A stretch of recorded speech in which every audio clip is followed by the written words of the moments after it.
Fearless Pioneer. Yo, what is going on, guys? EJ here, bringing another Lord of the Rings Rise to War video.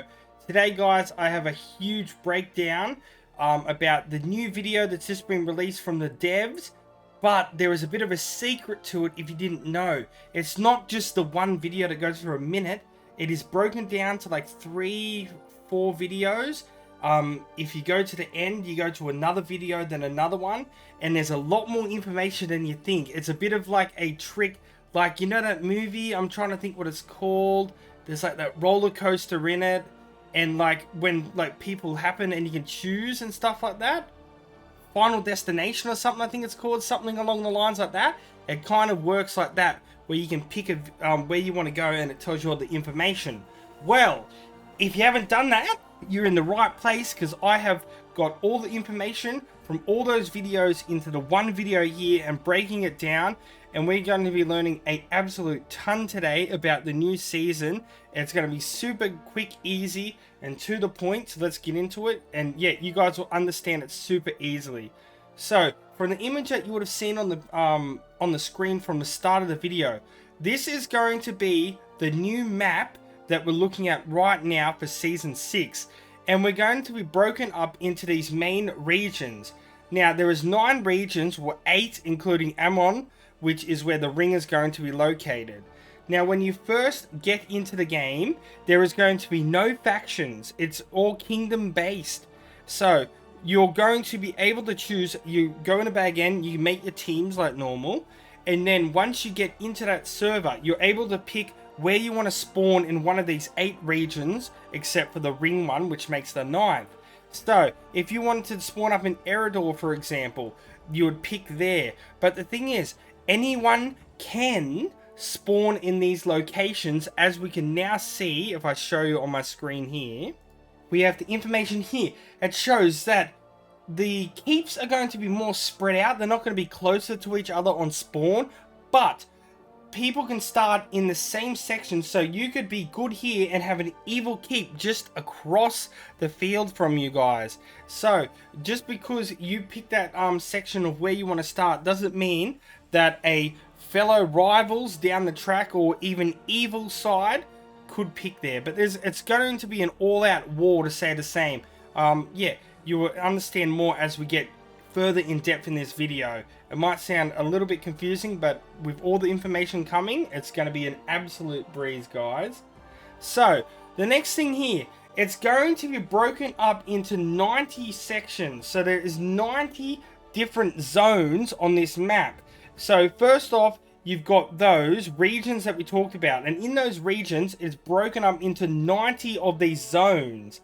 So you're going to have the whole map split into 90 zones. Now, in these zones, to be able to take power and to be able to get the Ring of Power and take over the capitals and that, you have to take parts of these zones, which in a certain capital and in that region, it can range from anywhere from 1 to 6 zones. So, as you can see here, this is a zone, and in that zone, what you need to do, you need to take the scout towers in these zones, and then when you attack these scout towers, you're going to be taking control of these zone areas within those regions.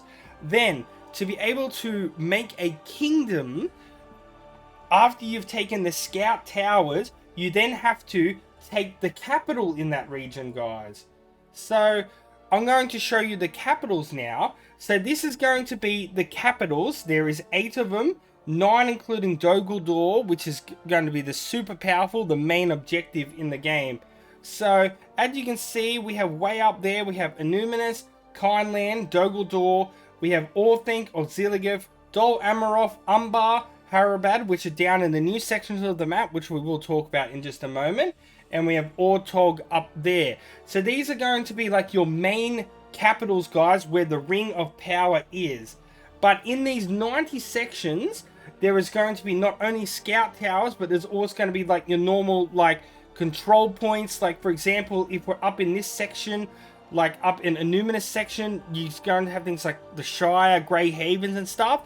And these control points will give you buffs as well as the scout towers, but we'll talk about that a little bit further on in the video. So as you can see from this representation here, in this zone here, this is the scout towers that are in those sections. So once you overtake these scout towers, you will get control of these zones within the region, and you will get certain buffs from these as well.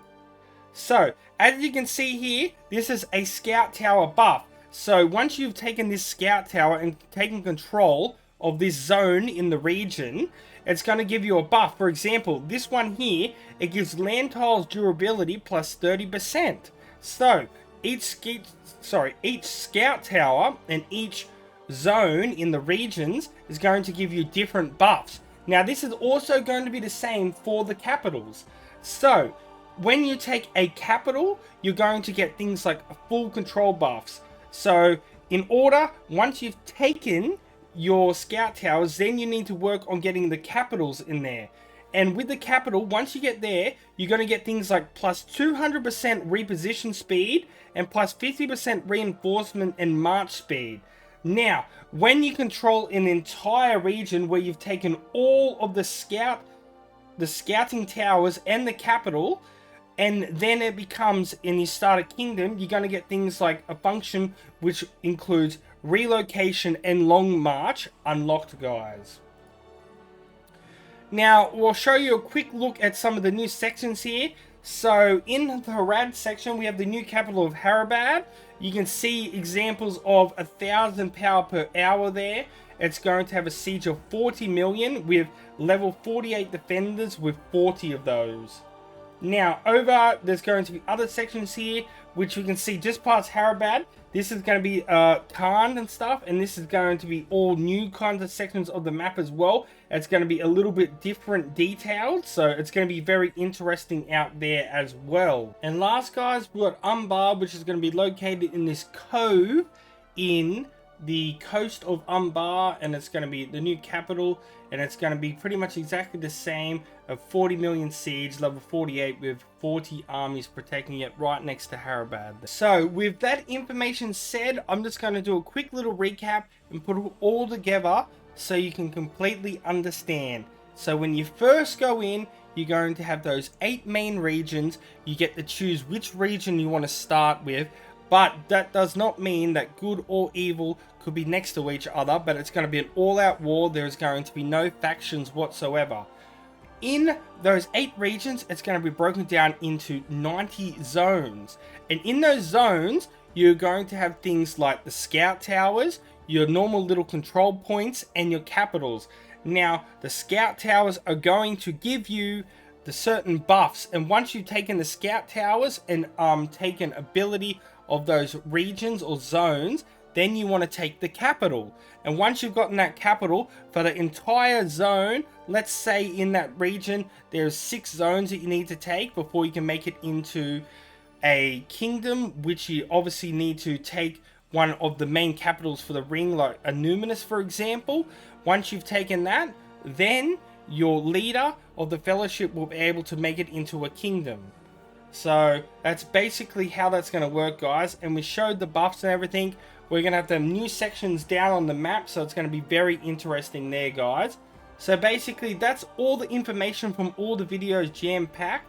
I'm going to have some more information for you guys coming soon. I know a lot of stuff coming out. We're just going to wait until we're allowed to release it. But yeah, guys, pretty simple. If you're a little bit confused, I tried to explain it the best I could. Hopefully you can understand. It's pretty relatively simple on how it's going to work. By all means, if you have any questions, leave them in the comment section and I'll try my best to answer them for you guys. But anyway, until next time, peace out, EJ's out, and I'll catch you guys later. See yous. Thousands songs of the EJU.